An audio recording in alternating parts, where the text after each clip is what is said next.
অস্ট্রেলি একটা ম্যাচের মধ্যে 9টা ইরোর করছে, 8টা গেছে আপনার ফ্রান্সের বিপক্ষে, একটা গেছে আপনার বিপক্ষে, প্যারাগুয়ের বিপক্ষে। ওই জায়গায় কেউ বলতেছিল না ফিফা ফেভার করতেছে ওদের, ডিরেক্টলি ওদের ভিডিও প্রুফ আছে যে ওরা ইরোর করছে। অন্যদিকে আপনি যদি আর্জেন্টিনারটা দেখেন, 4টি দল, 2টি সেমিফাইনাল আর মাত্র 3টি ম্যাচের দূরত্বে বিশ্বকাপের স্বপ্ন। কোয়ার্টার ফাইনালের উত্তাপ পেরিয়ে এখন বিশ্বকাপের মঞ্চে টিকে আছে কেবল সেরারাই। সুইজারল্যান্ডকে হারিয়ে কাল সেমিফাইনালে জায়গা পাকাপোক্ত করে নিয়েছে আর্জেন্টিনা। সামনে ফুটবল বিশ্বের আরও এক ক্লাসিক লড়াইয়ের জন্য অপেক্ষা, সেটা হচ্ছে আর্জেন্টিনা আর ইংল্যান্ড ম্যাচ। অন্যদিকে স্পেন, ফ্রান্স আর ইংল্যান্ডও নিশ্চিত করেছে শেষ 4-এর টিকিট। ইতিহাস, প্রতিদ্বন্দ্বিতা আর বিশ্বকাপের আবেগ সবকিছু মিলিয়ে এটি শুধু একটি সেমিফাইনাল নয়, এটি কোটি মানুষের হৃদস্পন্দনের ম্যাচ। অন্য সেমিফাইনালে মুখোমুখি হবে ইউরোপের দুই পরাশক্তি স্পেন ও ফ্রান্স। কে যাবে ফাইনালে? কার স্বপ্ন থামবে শেষ 4-এ? আর সেমিফাইনালের সব সমীকরণ, কোয়ার্টার ফাইনালের বিশ্লেষণ থাকবে কৌশল, সম্ভাবনা, এমনকি বড় বড় সব গল্প নিয়ে শুরু করছি আজকের মতো I guess United presents ultimate world cup. সঙ্গে রয়েছি আমি রহমান রাশেদ এবং আমি ইশরাত জাহান। রাশেদ, শুরুতে একটু গল্প করতে চাই। আজকের ম্যাচটাকে আপনি দেখেছেন? দুটো ম্যাচের কথাই বলছি। টাফ ছিল, রাত 3টা একটা খেলা, একটা সকাল 7টায় চেষ্টা করেছি, বাট খেলাটা সারা রাত জেগে থাকতে হয়েছে। যারা আমরা ফুটবল ভক্ত, হালান্ডের বিদায়টা বিশেষ করে আমাদের তরুণ প্রজন্ম একদমই মেনে নিতে পারছে না। কারণ হালান্ড এই বিশ্বকাপে আমার মনে হয় একটা ক্রেজ হিসেবে দেখা দিয়েছে বাংলাদেশে। নো ডাউট একটা প্রুভেন ক্যারেক্টার, এবং আমার মনে হয় যে সবচেয়ে বেশি মোস্ট ডিসকাসড এবং মোস্ট পপুলার ক্যারেক্টার ছিল হালান্ড। আমার মনে হয় যে আমাদের গেস্টরাও একমত হবে। একদমই। আমরা একটু গেস্টদেরকে পরিচয় করে দিতে চাই, তার আগে একটুখানি আর্জেন্টিনা ম্যাচটা নিয়ে একটু গল্প করতে চাই। প্রতি ম্যাচেই কেন এরকম করে হার্ট অ্যাটাক দিচ্ছে মানে আর্জেন্টিনা টিমটা? That's a good question. আসলে সেটা আমার মনে হয় যে আমাদের ফুটবল বিশ্লেষক আছেন, গেস্টরা আছেন, তারাও নিশ্চয়ই এটার ব্যাখ্যা করবেন। একদমই হার্টের অসুখ হয়ে যাবে, তারাও বলবেন হার্টের অসুখ হয়ে যাবে যদি আর্জেন্টিনার ম্যাচ প্রতিদিন দেখা হয়। তো আমরা একটু পরিচয় করে দিতে চাই আজকে আমাদের সেটে যারা উপস্থিত আছেন। Moinul Islam Mahin, sports content creator এবং একজন ফুটবল প্রেমী, এবং আমার পাশে ফ্যানজন তো রয়েছে, আমার পাশে রয়েছেন মাহিন, সঞ্জিদা এবং ইমতিয়াজ। সবাইকে স্বাগত জানাচ্ছি। এবং শুরুতেই একটু ফ্যানজনে যেতে চাই। আমার জানা মতো 2জন আর্জেন্টিনার সাপোর্টার এবং একজন ব্রাজিল সাপোর্টার এখানে রয়েছেন, কিন্তু কারো গায়ে জার্সি নেই। আচ্ছা, আর্জেন্টিনা সাপোর্টার যারা রয়েছেন তারা তো মানে ঘুমাইতে গেলেও এখন জার্সি পরা উচিত, খেতে গেলেও জার্সি পরা উচিত, গোসল করার সময় জার্সি পরা উচিত, কেন পরেন নাই? সত্য বলতে সকালবেলা ম্যাচ ছিল, এরপরে ওই ম্যাচের উদযাপন করতে আমরা বাইরে গিয়েছিলাম। তো আপনি জানেন আজকে আমাদের ওয়েদার যেই অবস্থা, সো ভিজে গেছে। আর তো সম্ভব না যে আবার ওটাকে রিপিট করে শুকানোর। আপনাদের তো 3-4টা রাখা উচিত। তবে ভালো চোখের পানিতে ভিজে নাই, বৃষ্টির পানিতে ভিজে, সেটা অবশ্যই সেলিব্রেশনের জন্য। আর ব্রাজিলের সমর্থক যিনি রয়েছেন তার কাছে তো কিছু জানার নেই, যদিও কেন মানে দল হারলে তো এমন না জার্সি পরতে পারবো না। আমি জার্সি পরি না, কারণ দেখা যায় যে আশেপাশে লজ্জাও না, কন্ট্রোভার্সিয়াল ইস্যুস থাকে। আমরা আসলে ভদ্র ভক্ত হিসেবে আমি জানি, কিন্তু দেখা যায় যে আশেপাশে অনেকে আছে যে আমাদের অ্যাট্রাক্ট করে বসে, তো এই অ্যাট্রাক্টটা নেওয়া যায় না। আমার একটা প্রশ্ন আছে, ব্রাজিল যেহেতু এই মুহূর্তে প্রতিযোগিতা দৌড়ে নাই, কোন দলকে সাপোর্ট করছেন?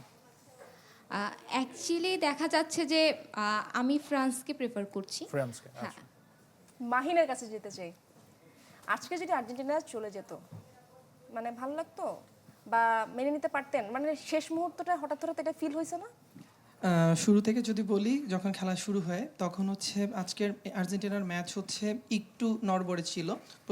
প্রথমে গোলটা দেওয়ার পর খুশি ছিলাম, তারপরে একটু নড়বড়ে ছিল ম্যাচটা। দেন হচ্ছে একটু বুক ধুকপুক লাগছিল যে কি হবে, একটা হৃদয় স্পন্দন কাজ করছিল যে কি হচ্ছে, এরকম একটা বিষয় ছিল। যদি হেরে যেত অতটাও খারাপ লাগতো না, কারণ হচ্ছে আমরা বিশ্ব চ্যাম্পিয়ন। বাট আমি চাচ্ছি যে আসলে মেসির হাতে আরেকবার বিশ্বকাপ উঠুক। মানে যত চাই আরো চাই এমন একটা অবস্থা, মানুষের স্বপ্ন তো শেষ হয় না। মানে আপনার চাওয়া। তবে অ্যাটলিস্ট কালকে 90 মিনিটস পর্যন্ত মনে হয় দুদিকেই পাল্লা ভারী ছিল, যে কে যাবে কে জিততে পারে, এরকম একটা গা ছমছম কি হয় একদম। মাহিমের কাছ থেকে জানতে চাই, আর্জেন্টিনা ম্যাচটা কি এরকমই হয় না সবসময়? অ্যাকচুয়ালি গত কয়েকটা ম্যাচ যেগুলো দেখতেছেন এগুলোর মধ্যে এটা হইতেছে, নকআউট ম্যাচগুলোর মধ্যে স্পেশালি। এখন এটা হওয়ার একটা স্পেশাল কারণ আছে, আমি এটা ব্যাখ্যা করতে যেতেছি। যে আপনারা যদি জানেন যে আজকে সুইজারল্যান্ডের সাথে খেলা হয়েছে, এবং তাদের অ্যাভারেজ হাইট আপনার 6.1 foot, like average 185 centimetres. And আর্জেন্টিনার যে খেলোয়াড়গুলো আছে ওদের অ্যাভারেজ হাইট হইলো 5.9 ইঞ্চেস, মানে অলমোস্ট আপনার 172 সেন্টিমিটারের মতো। তো যখন এই ধরনের খেলা হবে এই ধরনের খেলার ক্ষেত্রে আপনার ফিজিক্যাল গেম হয়, এবং সবচেয়ে মজার ব্যাপার হলো এক্স্যাক্টলি আগের দিন সুইজারল্যান্ডের কোচ এই কথাটা বলছে যে আর্জেন্টিনা খুবই ফিজিক্যাল গেম খেলে, অ্যান্ড আমরা জানি যে হাউ টু স্টপ দেম। এর একমাত্র কারণ ছিল কারণ they have the better advantage in physicality, and খেলাটাকে এই জন্যই তারা আগলি বানাইছে। দেখবেন কি যখনই বল পেতেছিল Switzerland, they were like blocking with the hands, ওদের প্রেস করতেছিল বারবার, মানে এটা ট্যাকটিক্যাল ফাউল, এগুলো দিয়ে কিছু করতে পারবে না আর্জেন্টিনা। অ্যান্ড এটা হইতেছিল বারবার যখন বল নিয়ে যেতেছে, দে আর লঙ্গার, তারা বেশি হাইটের, তো এই জন্য বেশি দৌড়াইতে পারতেছিল। একসাথে দৌড় দিলে তারা বেশি ফাস্টার বলটা রিকভার করতে পারতেছিল। এই জিনিসগুলা তাদের ভোগাইতেছিল, অ্যান্ড এই জিনিসটা দুই দলের কোচই কিন্তু জানতো যে this match is going to be like that. And একদমই কিন্তু কপাল ভালো যে সেমিতে নরওয়ের সাথে দেখা হচ্ছে না, বিকজ এভারেজ হাইটের কথা যখন বলছিলেন। এক্স্যাক্টলি তো এই জন্য যারা আর্জেন্টিনার ফ্যান আছে ওদের কাছে এই জিনিসটা মনে হইতে পারে যে ম্যাচটা আগলি হইতেছে, বাট স্ক্যালোনি ম্যাচটাকে বের করে নিয়ে আসতেছে, আমরা এটা এই বেশি ম্যাচটা নিয়ে ইম্পর্টেন্ট। আরো গল্প করব মাহিম। তার আগে আমরা এর আগের যে ম্যাচটা, এটা তো হাই ভোল্টেজ একটা ম্যাচ ছিল, নরওয়ের বিদায়, হাল্যান্ডের বিদায়, অনেক তরুণ প্রজন্মের অনেকেই মানতে পারছেন না। এই ম্যাচটা নিয়ে একটু শুনতে চাই। এখানে একটা সমালোচিত Incident গোল হয়েছিল। রয়েছে, সেই গোলটা সম্পর্কে একটু জানতে চাই। আচ্ছা, আইএফবি এর ইংল্যান্ডের- রুলস অনুযায়ী আপনার বল যদি এমন কোনো কৃত্রিম কোনো কিছুর সাথে অথবা প্রাকৃতিক কোনো কিছুর সাথে স্ট্রাক্ট হয় এবং তারপর প্লেতে আসে, তাহলে গেমটা তখনই আটকানো লাগবে এবং সেখান থেকে ম্যাচটাকে স্টার্ট করা লাগবে। সো প্রথম যে বেলিংহাম গোলটা দিছিল, দ্যাট গোল ওয়াজ অ্যামেজিং। এক কথায় লাইক 3টা প্লেয়ারের ড্রিবল করে গোল দিছে, that was like amazing. But মজার ব্যাপার হলো যখন এটা বিল্ড আপ হইতেছিল, গোলকিপার শুট করতেছিল, ওই শটটা আপনার স্পাইডার ক্যামের মধ্যে লেগে গেছে, মানে তারের মধ্যে লেগে গেছে, এন্ড বলটা নিচে পড়ছে। তো এটার পরে আপনার ডিরেক্টলি রেফারির বলটাকে আটকানোর কথা ছিল এবং সেখান থেকে প্লেটা অন করার কথা ছিল। বাট যেহেতু বলটা ওদের কাছে এসে পড়ছে, সো রেফারি প্লে অন দিছে, যে চিন্তা করছে এটা এফেক্ট করে না গেমের মধ্যে। এটা একটা রুলসও আছে যে যদি রেফারি মনে করে যে এটা গেমে কোনো ধরনের এফেক্ট করতেছে না, তাহলে সে প্লে অন দিতে পারে। বাট ফর মি, আমাকে যদি জিজ্ঞেস করেন, আই উইল সে যে ওই আইএফবি রুলস বানাইছে কেন, এটা ইমপ্লিমেন্ট করার জন্যই। সবসময় তো আর এরকম না যে আমরা রেফারির কথাই শুনে, মানে রেফারির মনে হয়েছে এই জন্য এটা করে ফেলতেছি। কিন্তু Rules যেহেতু এবারের rules মেনে বিশ্বকাপে নেওয়া উচিত। রেফারিজ কল নিয়েও তো বোধহয় বেশ আলোচনা সমালোচনা হচ্ছে, তাই তো একমত তো হবেন না? Inconsistent একদমই, একদমই। এবং এই ম্যাচের আরো ডিটেইল কথা বলতে চাই, এবং সাথে সাথে তো ডেফিনেটলি বিশ্লেষণ রয়েছে বরাবরের মতো। আমাদের সাথে সুপার কুল ফুটবল বিশ্লেষক রয়েছেন সাইফুল বারী টিটু। স্বাগত জানাচ্ছি এই আয়োজনে, ঠিক এই অংশে। টিটু ভাই কেমন আছেন? হ্যাঁ, ভালো। একটা গোল মেশিন 14টা ম্যাচে গোল পেয়েছে এবং কালকে কোনো কারণে আর গোল হলো না, দলটাও বাদ পড়ে গেল। কি বলবেন এই ম্যাচ নিয়ে, নরওয়ে আর ইংল্যান্ডের খেলাটা? যারা বাদ পড়েনি তারাও খুশি না, বিশেষ করে তাদের head coach Tuchel was annoyed with his team. যেভাবে বলছিলেন যে টেকনিক্যালি পেস যেটা দরকার ছিল বেশি ভালো ছিল না, এবং তার সাহসী সিদ্ধান্ত, he likes to give it straight. যেমন ডেকলান রাইসকে বসিয়ে দিয়েছে, যাকে দরকার তাকে সরিয়ে দেওয়া। বাট আমার মনে হয় যে ম্যাচটা যে ইংল্যান্ড লাস্ট প্রিভিয়াস ম্যাচ থেকে যেটা করেছে, মেক্সিকোর ম্যাচটা অ্যাকচুয়ালি ওদের জন্য ট্রিক করেছে এবং যার জন্য ফিরে আসে। আমরা ম্যাচে চলে যাই সরাসরি, বিশ্লেষণ যেটাই অলরেডি আমরা শুনেছি বেশ কিছু। তো যদি আমার স্ক্রিনটা এখানে দেখানো যায়, 35th মিনিটে যখন এই সিচুয়েশনটা হয়, ক্রস শট এটাকে আমরা বলি, যে সে ক্রস করছে বাট শটের মতো পোস্টে চলে যাচ্ছে। এবং কি দুর্দান্ত একটা শট ছিল। হ্যাঁ, মেইন হচ্ছে যে ও কি করতে চেয়েছে আই ওয়াজ নট শিওর, বা আমরা হয়তো বুঝিনি। বাট হালান্ডকে কিন্তু টাইটলি মার্ক করে রেখেছিল গাইয়ে, এবং যার জন্য সে যেতে পারেনি। বাট মেইন ইয়েটা হচ্ছে যে আমরা মনে করি এইখানে একটা যে দৃশ্য, যেটা উনি অলরেডি বললেন, যে বল স্পাই ক্যামে বা স্পাইডার ক্যামে লেগেছে। সো এরপরে যেটা হয়েছে যে এই এটার আগে আমরা একটু পরে আবার দেখব, বাট এখান থেকে বলটা পাওয়ার পর যেটা হয়েছে, গর্ডনের রানটা ছিল ডিফেন্সের পিছনে। এখন এখানে আমরা দেখি, যদি অ্যাকচুয়ালি আমরা চিন্তা করি, Gordon is facing 3 defenders, but ওকে এই স্পেসটা দেওয়া, ওকে ট্র্যাক না করা, এবং বলটা দেওয়াটাও ছিল বেশ ভালো, আমি মনে করি যে সাইড দিয়ে। এখন যেটা হয়েছে যে look at Bellingham is totally free. এই যে প্লেয়াররা কিন্তু পিছন থেকে আসতেছে, বাট এইখানে somebody should have taken care of. ওই জোনটাই ফ্রি ছিল, Right. এরকম বলা যায়। সো এখানে গর্ডনের কৃতিত্বটা বেশি, আমি বলবো যে ওর পাসটা এবং বেলিংহামের যে এসে যে ফার্স্ট টাচটা ওয়াজ ভেরি ক্রুশাল, বিকজ এইখানে একটা স্পেস কিন্তু সে দেখেছে হ্যাঁ। যে আমি এই স্পেসটা এক্সপ্লয়েট করতে পারি, এবং ওটাতেই সে গিয়েছে। এবং এখানে এরা ছিল, এই ডিফেন্ডারটা এখানে স্টপ হয়ে গিয়েছে। আপনি যখন স্টপ হয়ে যাবেন, আপনার যে পিক আপটা নেওয়ার জন্য এটাতে আপনার একটা ফোর্স লাগবে, যেটা ওর ফোর্সটা নাই ওর মধ্যে, এবং সে এখানে ওর ফিনিশিং ওয়াজ এক্সিলেন্ট। আমি বলবো বেলিংহাম মানে এই ধরনের ফিনিশ অনেকগুলি করেছে, এই ওয়ার্ল্ড কাপে 6টা গোল করেছে অলরেডি।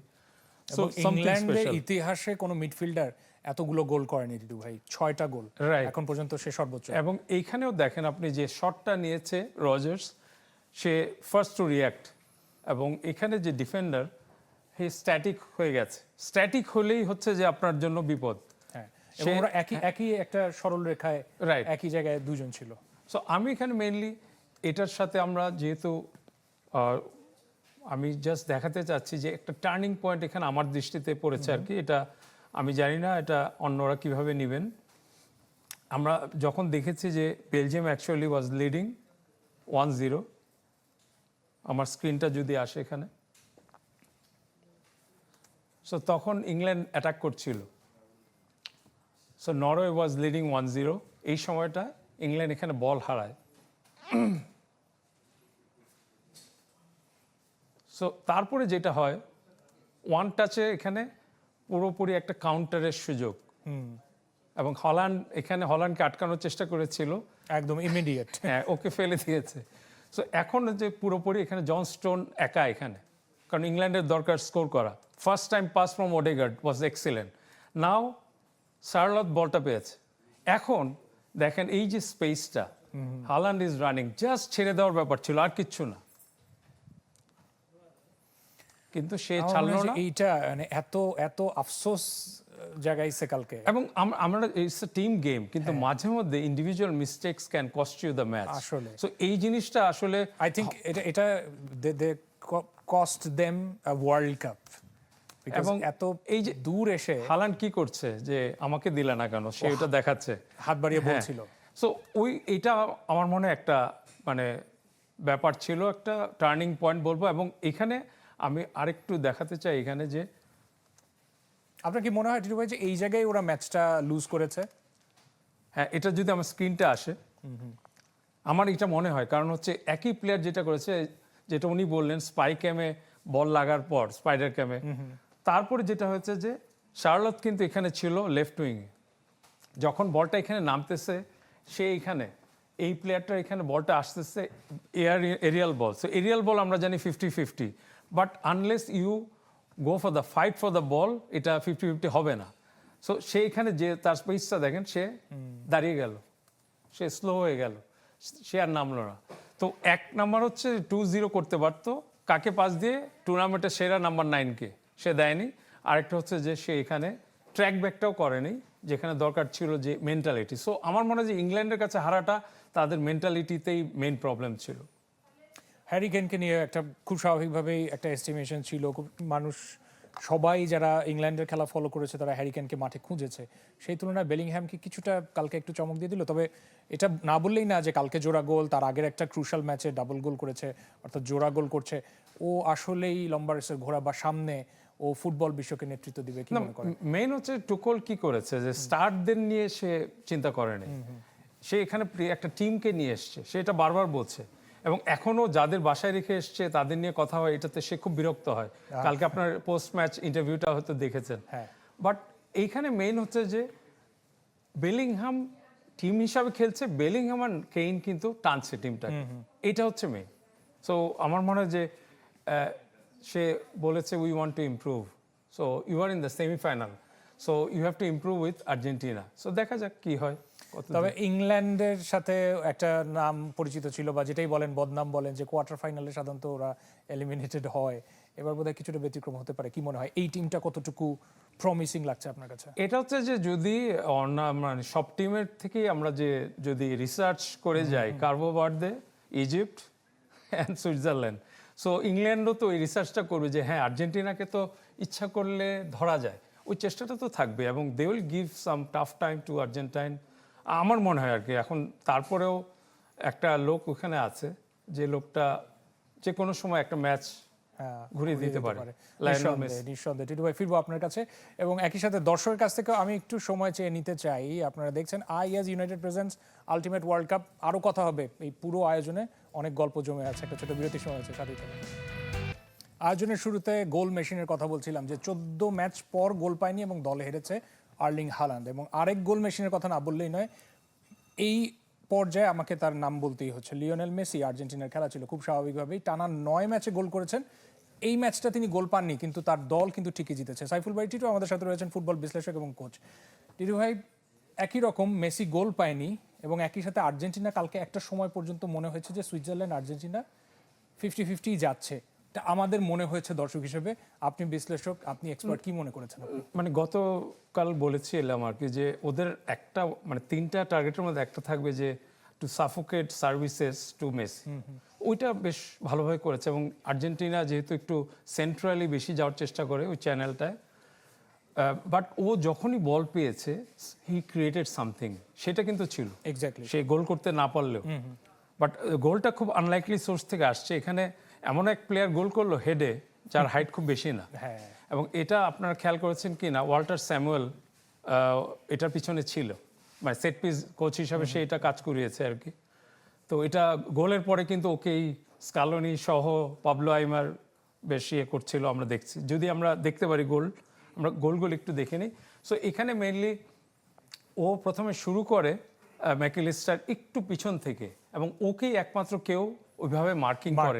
হ্যাঁ, এবং কর্নার মেইনলি আমরা জানি যে জোনাল এবং ম্যান মার্কিং, এবং একটা ব্যাক টু ব্যাক কর্নার ছিল আমার যদি খেয়াল থাকে, এই পাশে একটা কর্নার করে পরেরটা। আগেরটা বেশ ভালো ছিল প্রায়, বাট এটাও। সো এই জিনিসটা আমি বলবো যে ম্যাকঅ্যালিস্টারের রানটা সে ভিতর থেকে এসে ওদের সামনে চলে গিয়েছে। সো এখন ওর মার্কিংয়ে কেউ নেই। তো আমরা জানি যে হেডিংয়ে উঠলে কেউ যদি লম্বাও হয় তার সাথে যদি আমি একই সাথে জাম্প করি তাহলে কিন্তু পারফেক্ট অ্যাকুরেট হেডার দেওয়া যায় না। বাট তার সাথে জাম্প করার কেউ ছিল না এখানে, যার জন্য ও এবং গ্লান্সিং হেডার করতে পেরেছে। হ্যাঁ, গ্লান্সিং হেডার এটা তার ভালো কাজে লেগেছে। এরপরে আমরা যদি বলি যে গোলটা কনসিড করেছে এবং 67th মিনিটে গিয়ে হাফ টাইমের পরে সুইজারল্যান্ড কেম ব্যাক, মানে ওরা এমন ফুটবল খেলছিল যে মনে হচ্ছিল যে এই বুঝি গোল পেলো এরকম একটা ব্যাপার ছিল। এবং আলটিমেটলি তা এখানে হয়েছে। মলিনা এবং এখানে ডিপল ছিল, এখানে একটা ওয়াল করে, আমরা বলি 1-2 ওয়াল পাস, যেটা 1-2 বলি। সো ওইখানে যখন পাসটা দিচ্ছে, দিয়ে ও রান করবে, ও পাস দিয়েই কিন্তু রান করেছে এন্ডোয়ে। তো ও যে রান করেছে, এ ডিপল মিস করেছে, মলিনাও মিস করেছে, এবং ও ফাঁক দিয়ে আসছে। এরও কিছু করার ছিল। আমি মনে করি যে ওর রানটা ছিল দারুণ, এন্ডোয়ে যে রানটা করেছে দেখার মতো, এবং ফার্স্ট টাইম পাসটা দেওয়া, যার জন্য আবার একটা ফিজিক্যাল অ্যাডভান্টেজ তো ডেফিনেটলি পেয়েছে খুব স্বাভাবিকভাবে। মানে সুইজারল্যান্ডের যে গোল দিয়েছে ও খুব বেশি মানে ফিজিক্যালি এত লম্বা বা ওরকম কিছু না, এবং এই গোলটার কথা তো বলতেই হয়। এটা ডেফিনেটলি এক্সট্রাঅর্ডিনারি। সো এটাই মানে ও চোখে লেগে থাকবে। হ্যাঁ, এই ওয়ার্ল্ড কাপের one of the best goals বলা আলভারেজের যায় মানে কিনা পারফরম্যান্স নিয়ে কথা হচ্ছিল, বাট এই গোলটার মাধ্যমে দেখিয়ে দিয়েছে। বাট আমি বলবো যে থার্ড গোলটা আমরা দেখে নিই। লাউটারোর ইয়ার থেকে আলমাদা চলে যায়, লাউটারো ফলো করছিল পিছন থেকে, এবং এই ফলো থ্রু থেকে সে ফিনিশ করে। বাট আমি যেটা মেইনলি দেখাতে যাচ্ছি যে ম্যাচের টার্নিং পয়েন্ট, ওইটা যদি আমরা আনি, হ্যাঁ, আমি একটু দেখাচ্ছি এখানে। তবে এইটা টিটু ভাই আপনার কি মনে হয় যে এই যে 72 মিনিটে এসে একটা রেড কার্ড দেখলো সুইজারল্যান্ড, হ্যাঁ, সেখান থেকে 10 জনের এইটাই টার্নিং পয়েন্ট। তারা মাত্র গোল করেছে, তাই না? হ্যাঁ, 1-1 করেছে, এবং there in the momentum in the match, যে তারা ফিনিশ করার জন্য তার একটা ভালো সুযোগ। আসলে তখনই এই ঘটনাটা ঘটে, এবং এটা নিয়ে তো অনেক বিতর্ক। এবং সেখান থেকে তারা 90 মিনিটস পরে এক্সট্রা টাইমে 15 মিনিটস পর্যন্ত তাও ডিফেন্ড করেছে এই 10 জন নিয়ে, রাইট। পরে যে গোলটা কনসিড করলো। বাট এইটা মানে ইয়েটা হচ্ছে যে এইটা টার্নিং পয়েন্টে যে 10 জন নিয়ে ডিফেন্ড করেছে ঠিকই, but they could have win the match, আসলেই তার সুযোগ ছিল। সো এই আমি বলবো যে কারণ তার ফার্স্ট ইয়েলো কার্ডটা ওয়াজ মানে ওইটাও ফুলিশ, একদম মিডল অফ দ্য পিচ, ওটা ফাউল করার কোনো দরকার ছিল না। এবং এখানে সে যেটা করেছে এই যে সে বল মানে বডি কন্ট্যাক্ট হওয়ার আগেই ডাইভ দিয়েছে dive দিয়েছে। এবং এটা বুঝতে পারা যাচ্ছে সিমুলেশন, তো সিমুলেশনের ইয়েলো কার্ড দিবেই, তো এটাতে ডাবল ইয়েলো হয়। কিন্তু এটা তো আনফরচুনেট কল বলবেন নাকি ইট ওয়াজ লেজিট? আপনার কি মনে হচ্ছে? লেজিট কল, বিকজ এখানে আনফরচুনেট হচ্ছে যে এটা ডিপেন্ড করে, যেমন রেফারি ডিসিশনটা কোন দিকে দিব বা ইয়ে, বাট এটা মানে অ্যাভয়েড করা, সিমুলেশন ইয়েলো কার্ড এটা অ্যাভয়েড করা যাবে না। অ্যাভয়েড করা যাবে না। তবে এই যে এবারে আসরে রেফারিজ কল নিয়ে অনেক কথা হচ্ছে, আমি জানি না ফ্যানরা তো আসলে অত রুল সম্পর্কে জানেনও না, আর আপনারা যেহেতু বিশ্লেষক ভালো বলতে পারবেন যে সব মিলিয়ে জানি না অন্যান্য শিবির যারা সমর্থন করে তারা বলে যে আর্জেন্টিনা কি কোনো কারণে অ্যাডভান্টেজ পেয়ে যাচ্ছে somehow, probably they are lucky, এরকম কোনো মনে হয় আপনার একদমই স্টেটমেন্টটা? মনে হয়নি আমার কাছে, মানে আমার কাছে মনে হচ্ছে আর্জেন্টিনা যেটা করেছে কিছুটা প্রোপাগান্ডাও আছে কিনা আমি জানি না, বাট আর্জেন্টিনার মানে যে ভিএআর যে ডিসিশনগুলো আমার কাছে মনে হয় না যে এগুলিতে অন্য রকম কিছু আছে। হ্যাঁ, human mistakes are there, human error should be there, কারণ এখনো ভিএআর থাকলেও টেকনোলজি নিয়েও কিন্তু ডিসিশনটা দিচ্ছে হচ্ছে হিউম্যান, তো ওই জিনিসটা ভুল হতে পারে, বাট আমার মনে হয় না যে খুব বেশি কন্ট্রোভার্সি কোনোটাই আছে। তবে আর্জেন্টিনার এই যে অল থ্রু যে জার্নিটা সেটাকে কিভাবে দেখেন? বিশেষ করে নকআউট পর্বে কি মনে হয়েছে যে একটু স্ট্রাগল করছে ওরা? আপনি গত ওয়ার্ল্ড কাপটা দেখেন, জার্নিটা কেমন ছিল। ফার্স্ট ম্যাচ হারা এবং লাস্ট ম্যাচে আপনার চ্যাম্পিয়ন হওয়াটাও তো বেশ লাকি ছিল। কুলুমুয়ানির ওই শটটা যদি মার্টিনেজ সেভ না করতো 4-3 হেরে যেত। সো এই ওয়ার্ল্ড কাপে আর্জেন্টিনা কিন্তু ওই জিনিসগুলি করছে, যে ফ্রান্সের মতো একদম কমপ্লিট পারফরমেন্স না, স্পেনের মতো গ্রোথ না, বাট তারা দে আর উইনিং। আসলে এইটা হচ্ছে সামথিং ডিফারেন্ট, এবং আমার মনে হয় যে এই টিমটার মধ্যে টিম বিহাইন্ড দ্য টিম, সেটাও ম্যাটার করে। এটা সবচেয়ে বড় ম্যাটার, এবং এটা নিয়ে অনেকেই যদি একটু পড়াশোনা করেন বেরোয় আসবে কারা কারা কোচ এবং তাদের কাজ কি, Roberto Ayala K, Pablo আইমার K. we are quite sure যে that's the beauty of the football. Right. Situ ভাই ব্যাক করছি তাহলে, আমরা এই পাশে চলে যেতে চাই। ইশরাত রয়েছে আমাদের সাথে। ইশরাত, চলে যাবো আপনার কাছে। রাহেদ, আরেকটা বিষয় খেয়াল করেছেন, একই রাতে দুইটা এক্সট্রা টাইমে গড়ানো খেলা, পাশাপাশি একই রাতে অনেকগুলো সমালোচিত গোল, সমালোচিত সিদ্ধান্ত, কিন্তু যদিও আমরা প্রতিবারই বিশ্লেষণের পরে বুঝতে পারি আসলে প্রত্যেকটা সিদ্ধান্তই আসলে রাইট থাকে, কিন্তু আপনার কাছে যেতে চাই মাহিম, প্রত্যেকটা সিদ্ধান্তই রাইট, কিন্তু প্রতিটা ম্যাচে কি রাইট ডিসিশনগুলো সবার ক্ষেত্রে সমানভাবে নেওয়া হয়? না, অ্যাকচুয়ালি আমি আপনার সাথে পুরোপুরি এগ্রি করি যে আমার কাছে মনে হয়েছে যে এই বছর যদি আপনি ধরে রাখেন যে রেফারি কোনো ভুল করতেছে কিনা, ইরোর করতেছে কিনা, প্লাস ভার ইন্টারভিন করতেছে কিনা, এটা হয়েছে। তো কোন ম্যাচের কথা বলতেছেন? আর্জেন্টিনার? না, অবভিয়াসলি না। প্যারাগুয়ে ভার্সেস ফ্রান্স, যেটা নাকি কেউ কথা বলে না, ওই যে একটু আগে ভাই বলতেছিল অ্যাবাউট দ্য প্রোপাগান্ডা, আমি এই জিনিসটা এক্সপোজ করি। লাইক প্যারাগুয়ে ভার্সেস এই ফ্রান্সের যে ম্যাচটা হয়েছে রাউন্ড অফ 32-তে, সেটার মধ্যে 9টা ইরোর করছে রেফারি, 9টা, লিটারেলি একটা ম্যাচের মধ্যে 9টা ইরোর করছে। 8টা গেছে আপনার ফ্রান্সের বিপক্ষে, একটা গেছে আপনার বিপক্ষে, প্যারাগুয়ের বিপক্ষে। ওই জায়গায় কেউ বলতেছিল না ফিফা ফেভার করতেছে ওদের, ডিরেক্টলি ওদের ভিডিও প্রুফ আছে যে ওরা ইরোর করছে। অন্যদিকে আপনি যদি আর্জেন্টিনারটা দেখেন, ওই জায়গায় কি হয়েছে, ওই জায়গায় আপনার যেই দুইটা ভুলের কথা বলছে, যে একবার পায়ের মধ্যে ট্রিপ করছে, পড়ে গেছে, এন্ড পরবর্তীতে গিয়ে গোল দিছে, ওটাকে ডিসঅ্যালাউ করে দিছে, এবং পরবর্তী সালাডটাও দেখতে পারছি আমরা যে একটা ক্লিন ট্যাকেল দিয়ে আগে বলটা জয় করছিল।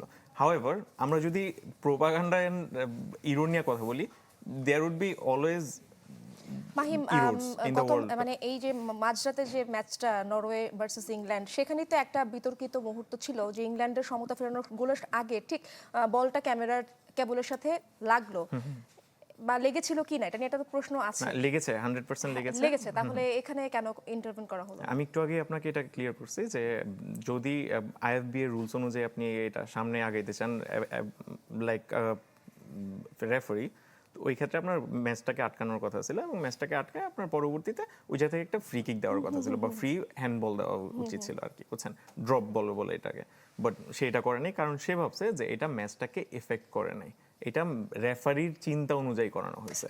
প্রতিদিনই কেন এমন প্রশ্নের জন্ম নিচ্ছে, বা প্রতিদিনই কেন এগুলো নিয়ে আলোচনা করা না, হচ্ছে? এরকম প্রতিদিনই না, অ্যাকচুয়ালি ফুটবল এরকমই, যারা মানে ফুটবল অফিশিয়েট করে ওরা শুধু একটা জিনিস নিয়ে এত কনক্রিট থাকতে পারে না, like they have to think a million of factors, ঠিক আছে, তো আপনি যদি দেখেন জি, জি, লিগের মাহিম, ম্যাচগুলোর মধ্যে রেগুলারলি এরকম একটা হইতেছে। সেটের দর্শকদের জন্য একটা কুইজ রয়েছে, এরপর আমরা একটা বিরতিতে যাব। সেটের দর্শকদের জন্য আজকের কুইজ, ব্রাজিল সর্বশেষ বিশ্বকাপ জিতেছিল কত সালে? Option A 2002, option B 2006, option C 1998, option D 2010। সবার আগে কে হাত তুলেছে আমি খেয়াল করিনি। আচ্ছা, আপনি বলুন। সবার হাতের বায়ে যিনি, তিনি হাত তুলেছেন সবাই। সালটি ছিল 2002। সঠিক উত্তর, আপনার জন্য রয়েছে আকর্ষণীয় পুরস্কার, এবং এরই মধ্যে দিয়ে একটা বিরতিতে যেতে চাই। I gas United presents ultimate world cup, একটি ছোট্ট বিরতি নিচ্ছি, ফিরছি একটু পরে, সাথেই থাকুন। আপনারা দেখছেন I gas United presents ultimate world cup, Rahman Rashed সাথে রয়েছি। এবং আমরা যে দুইটা ম্যাচ নিয়ে আলাপ করছিলাম, বিশেষ করে সাইফুল বারী টিটু আমাদের সাথে যুক্ত আছেন, তিনি যেমন বিশ্লেষণ করছিলেন, আমাদের সাংবাদিক সহকর্মী যিনি রয়েছেন রেজওয়ানুজ্জামান এই মুহূর্তে ক্যানসাসে রয়েছেন, ইউএসএ, ম্যাচ কভার করেছেন। আমি চলে যাব রাজীবের কাছে। রাজীব, আশা করি শুনতে পাচ্ছেন। আর্লিং হালান্ডের মতো একটা মোস্ট পপুলার ক্যারেক্টার বলবো এই ওয়ার্ল্ড কাপে, তার বাদ পড়ে যাওয়া কতটা ইম্প্যাক্ট ফেললো এই ওয়ার্ল্ড কাপে, কতটা রং হারালো, আর সার্বিকভাবে কালকে দুটো ম্যাচ দেখেছেন, কভার করেছেন, আপনার কাছে যেতে চাই।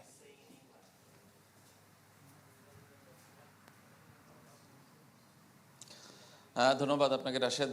আর্লিং হল্যান্ড খুবই বর্ণিল ক্যারেক্টার, এটা নিয়ে কোনো সন্দেহ নেই। প্রত্যেকেই কিন্তু এক একটা ক্যারেক্টার। আপনি রোনালদোর কথা বাদ দিচ্ছেন কেন, আপনি মদ্রিচের কথা বাদ দিচ্ছেন কেন, আপনি নেইমারের কথা বাদ দিচ্ছেন কেন, প্রত্যেকটাই বর্ণিল ক্যারেক্টার এবং এক এক রকমের ক্যারেক্টার। তবে হল্যান্ডের ক্যারেক্টারটা আসলে বিশ্বকাপটাকে জাগিয়ে রেখেছিল এবং নতুন একটা ফ্যান বেস তৈরি করেছিল নরওয়ের জন্য আমার মনে হয় এই বিশ্বকাপে তারা। এবং তাদের যে আসলে যে ভাইকিং যে আসলে সেলিব্রেশন, সেটাও কিন্তু একটা নতুনত্ব তৈরি করেছিল এই বিশ্বকাপে। তবে এই বিশ্বকাপটাই এমন যে আসলে কাউকে বাদ পড়তে হয়, কেউ না কেউ বাদ পড়তে হয়, এবং শেষ পর্যন্ত আস্তে আস্তে একটা দল টিকে থাকে এবং একটা দলই কিন্তু চ্যাম্পিয়ন হয়। সেই বিচারে এখন 4টা দল টিকে আছে, 4টা সাবেক বিশ্ব চ্যাম্পিয়ন দল টিকে আছে। সুতরাং যে কোনো পুরনো বিশ্ব চ্যাম্পিয়নের কাছেই কিন্তু এই ট্রফিটা যাবে, এটা হলো একদম শেষ কথা।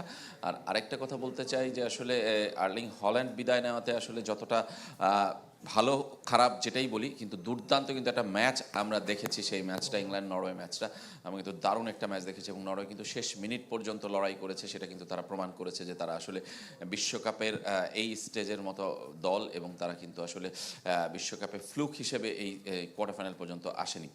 আর গতকালের ম্যাচ সম্পর্কে আসলে বলার কি আছে, আপনারা সবাই বাংলাদেশই দেখেছে আমার মনে হয় এই ম্যাচটা।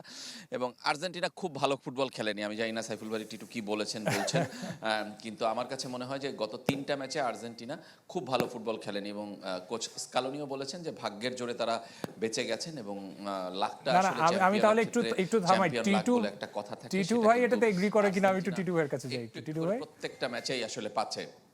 হ্যাঁ রাজীব, মেইনলি এই ব্যাপারটা শুধু আর্জেন্টিনা না, আমার প্রশ্ন একটা আছে যে সেটা হচ্ছে যে পুরো ওয়ার্ল্ড কাপটাই তো অনেকগুলো ওয়ার্ল্ড কাপের সাক্ষী আপনি, তো এর মধ্যে এই ওয়ার্ল্ড কাপে স্পেশাল কি চোখে পড়লো, বৈশিষ্ট্য কি, এটা যদি আপনি খেলা ওইভাবে দেখতে পেরেছেন কিনা আমি জানি না, বাট ওই খেলার মধ্যে কি পরিবর্তনটা দেখেছেন? এবং আর্জেন্টিনা টিম নিয়ে আসলে ভালো খেলতে পারেনি, আমার কথা হচ্ছে যে ভালো খেলাটা আসলে কি, রেজাল্ট যদি ফেভারে যায় ওটা কি ভালো খেলা কি না, বা ওটাকে কি বলবো ওইটা, বাট আমি জাস্ট প্রশ্নটা হচ্ছে যে স্পেসিফিক্যালি কি বৈশিষ্ট্য, যেমন আমরা ট্রেন্ড নিয়ে আমরা ওই দিন কথা বলেছিলাম যে নিয়ার 40 প্লেয়ারগুলি ভালো করছে এটা, এবং সামনের জাবেলেটা বলেছে সামনের ওয়ার্ল্ড কাপে আরো বেশি বয়স্ক প্লেয়ার আমরা দেখব, এরকম অন্য কি ট্রেন্ড চোখে পড়লো কিনা?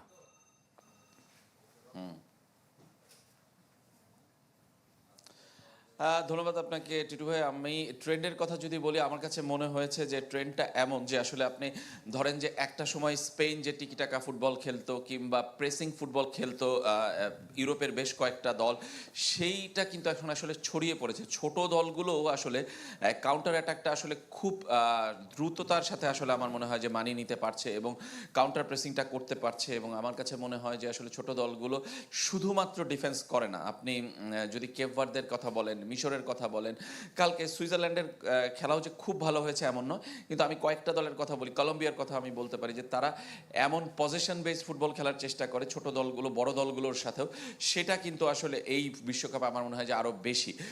এটার একটা কারণ হতে পারে যে বড় দলগুলোর বড় তারকারা আসলে ইউরোপিয়ান ফুটবলে বেশি খেলে, তারা আসলে অনেক ক্লান্ত থাকে এই বিশ্বকাপে আসার আগে, এবং এবার এবারের বিশ্বকাপটা এত বেশি আসলে দীর্ঘ সময়ের এবং এত বেশি ট্রাভেল করতে হচ্ছে, এত বেশি গরমে খেলতে হচ্ছে, যে স্বাভাবিক খেলা সম্ভব হচ্ছে না অনেকের ক্ষেত্রে। আবার ছোট দলগুলো সেটার সুযোগ নিয়ে কিন্তু আসলে এই বিশ্বকাপে তাদেরকে মেলে ধরেছে কিংবা চিনিয়েছে পুরো বিশ্বকে। এটা আমার কাছে মনে হয়েছে এক ধরনের পরিবর্তন টিরোহে। না, এক্সেলেন্ট। রেজওয়ানুজ্জামান, অনেক ধন্যবাদ। রেজওয়ানুজ্জামান আমাদের সাথে যুক্ত হয়েছিলেন ক্যানসাস ইউএস থেকে। সাইফুল ভাই টিটু, আপনার কাছে ছোট করে একটা সামারি চাইবো, আর খুব স্বাভাবিকভাবেই সেমিফাইনালের লাইন আপ যেটা, সেটা না হয় কালকের জন্য বিস্তারিত আলোচনা তুলে রাখছি। কি বলে শেষ করবেন আজকে? মানে we are enjoying the matches, like ও যেটা বলছিল যে ছোট দল বলে কিছু নাই এখন, সবাই কিন্তু, যেমন কাবো ভার্দের কথাই বললো, সে বিভিন্ন ম্যাচে বিভিন্নভাবে খেলছে, হাইলাইন করেছে, লো ব্লক করেছে, আবার কাউন্টার প্রেসিং করেছে বা হাই প্রেস করেছে। তো এটা হচ্ছে যে আসলে ইট শোজ যে ফুটবলটা অনেক ছড়াচ্ছে আগের চেয়ে। নিঃসন্দেহে। সাইফুল ভাই টিটু, অনেক ধন্যবাদ আজকের জন্য। বিদায় নিচ্ছি আপনার কাছ থেকে। সাইফুল ভাই টিটু আমাদের সাথে ছিলেন, ফুটবল বিশ্লেষক এবং কোচ। এবং আমরা এপিসোডের বাকি অংশ চলে যাচ্ছি ইশরাতের কাছে। ইশরাত, আমাদের রেজওয়ানুজ্জামান যেভাবে বলছিলেন, আসলে ভালো খেলায় আসল নয়, জয় আসলে, টিটু ভাই সেম কথাই বলছিলেন, জয়টাই আসলে বেশি ম্যাটার করে। কালকের ম্যাচটাতে মানে কালকে এবং মাঝরাতে এবং ভোরের যে ম্যাচটা, দুটো ম্যাচেই আমরা দেখলাম আসলে ভালো খেলেই আসলে কি জয় পেয়েছে, দুটো দলই কি আসলে ভালো খেয়ে জয় পেয়েছে। যেমন আর্জেন্টিনার কথা যদি আমি বলি, পুরোটা সময় তারা সাফার করলো, একদম এক প্রকার চেষ্টা করলো এবং শেষ মুহূর্তে জয় বের করে নিল। সো যদি বলেন যে আই সুদিং গেম হয়েছে কিনা, না, অবভিয়াসলি না, কারণ this game was meant to be ugly and এটা আগলি হয়েছে। দুই দলই দেখা যেতেছিল, বারবার প্রেস করতেছিল, কেউ ট্রাই করতেছিল পালাই দিতে একজন আরেকজনকে, অ্যান্ড এইটাই হইতেছিল বারবার। So that was an I soothing, but in the end result matters. So ভাই যেটা বলছে এক্স্যাক্টলি রাইট কথাই বলছে। ইভেন দিদিয়ার দেশম 2022 সালে যখন জিততো, তখন এই কথাটা বলতো যে I don't have to like show you how we play, I just have to show you the results. The result matters. Result matters. Mahim, এই ম্যাচে সবচেয়ে বড় আলোচিত যে বিষয়টি, সেই বিষয়টি নিয়ে আমরা একটু কথা বলতে চাই, রেড কার্ডের বিষয়টি।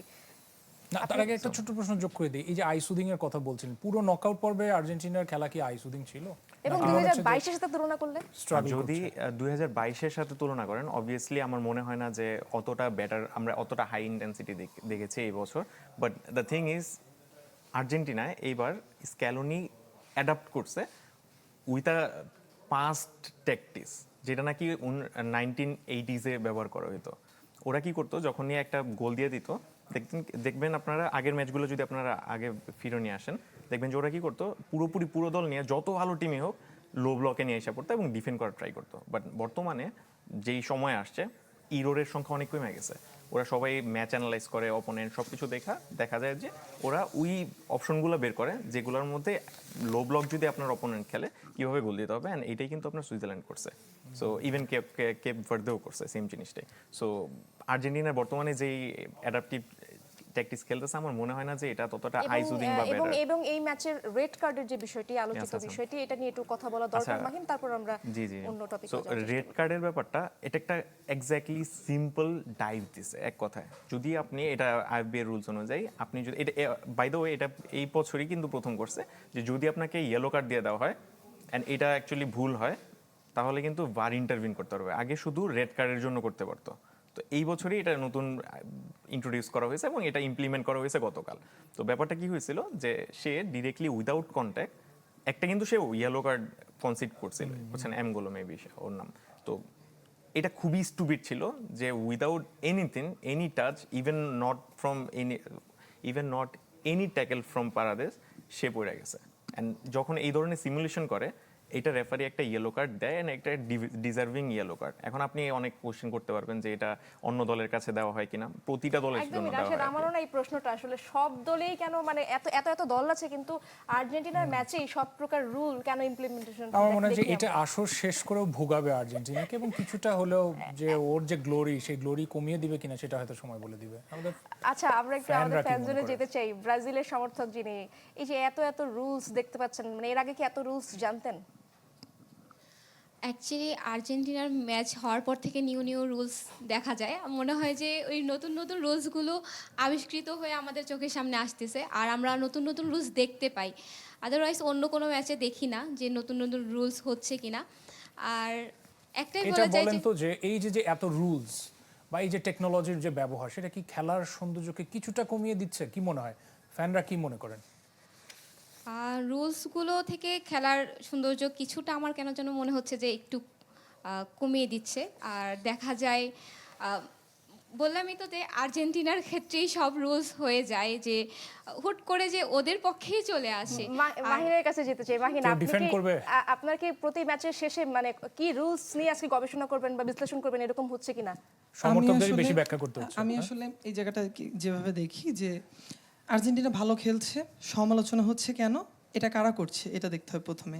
ব্রাজিল ফ্যানরা বিশেষ করে, আমার মতামত এটা যে তারাই বেশি সমালোচনা করছে। ব্রাজিল ফ্যান আসলে সারা বিশ্ব জুড়ে ব্রাজিল ফ্যান। সারা বিশ্ব জুড়ে তো না, এবং দেখেন ব্রাজিল না থেকেও নাই এবং you have to worry about them তারা অ্যাজ তো ওয়েল। বিভিন্ন সময় দল পাল্টাচ্ছে, সো এরকম ভাবে তারা তো সমালোচনা করছে। মাহিন, কিছু প্রশ্ন করতে চান? যদিও একই দলের সমর্থক, যে আপনি কি কিছু করতে চান আর্জেন্টিনা সমর্থকের কাছে? আমি অ্যাকচুয়ালি তাদের তেমন কোনো কোয়েশ্চেন করতে চাই না এই কারণে যে যদি তাদের এখন হার্ট বা পালস রেট আপনি মাপতে চান, সবাই দেখবেন heart এর এখনো রোগী এখন। আপনার ওদের হাই প্রেশার চলতেছে গত 2 ম্যাচ থেকে। সো তাদের নতুন করে কোনো কিছু জিজ্ঞেস করে অনেক প্রেশার ধন্যবাদ, দেওয়ার অনেক ধন্যবাদ আপনাদের সবাইকে। আমাদের হাতে একটি অনলাইন কুইজ রয়েছে যারা টিভি সেটের সামনে বসে আছেন তাদের জন্য। আজকের প্রশ্ন, ইংল্যান্ড জাতীয় দলের প্রতীকে কি রয়েছে? অপশন এ একটি ঈগল, অপশন বি 3টি সিংহ, অপশন সি একটি ড্রাগন, অপশন ডি একটি ঘোড়া। উত্তর দেওয়ার জন্য ভিজিট করুন facebook.com/sports24 team। এই ঠিকানায় সঠিক উত্তরদাতা পাবেন চ্যানেল 24 পক্ষ থেকে আকর্ষণীয় পুরস্কার। এবং গতকালকের অনলাইনের কুইজ বিজয়ী যিনি হয়েছেন তার নাম জেনে দিতে চাই। নওগাঁ থেকে আরাফাত হোসেন, আপনাকে অভিনন্দন। চ্যানেল 24 পক্ষ থেকে আপনি পেয়ে যাচ্ছেন আকর্ষণীয় পুরস্কার। রাশেদ, আমরা একদম শেষ মুহূর্তে চলে এসেছি। আজকে আলোচনা শেষই হচ্ছে না, কিন্তু বিদায় নিতে হচ্ছে। অনেক কঠিন প্রশ্ন দিয়ে আমরা আজকে আয়োজন শেষ করছি, আর এই সাথে শেষ করছি আইগাজ united presents ultimate world cup. সাথে থাকার জন্য সবাইকে ধন্যবাদ। ধন্যবাদ সবাইকে।